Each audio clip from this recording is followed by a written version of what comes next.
Caïphe, qui était grand prêtre cette année-là, leur dit « Vous n'y comprenez rien. Vous ne voyez pas quel est votre intérêt. Il vaut mieux qu'un seul homme meure pour le peuple, et que l'ensemble de la nation ne périsse pas. » À partir de ce jour-là, ils décidèrent de le tuer.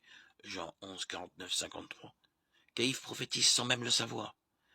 Mais quoi de plus normal pour celui qui reste, qui est le grand prêtre, et donc, parmi ses pairs, celui qui doit porter le souci de scruter les Écritures afin d'y percevoir le souffle de Dieu. Oui, Jésus le Christ donnera sa vie unique pour sauver le peuple tout entier. Cependant, ce que Caïphe ne perçoit pas, ce sont les contours de sa prophétie. Jésus sauvera le peuple parce qu'il est le Messie attendu. Et ça, le grand prêtre ne veut l'admettre. Et plus encore, le peuple dont il s'agit dépasse l'horizon d'Israël.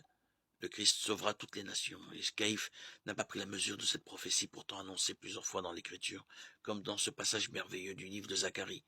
En ces jours-là, 10 hommes de toute langue et de toute nation saisiront un juif par son vêtement et lui diront « Nous voulons aller avec vous, car nous avons appris que Dieu est avec vous. » Zacharie 8, 23.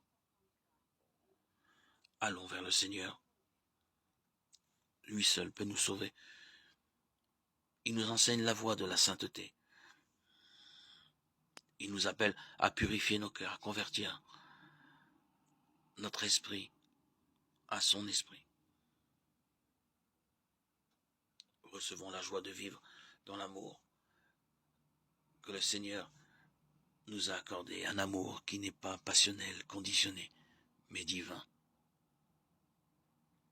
L'amour de son Fils bien-aimé, Jésus, le Christ, notre Sauveur.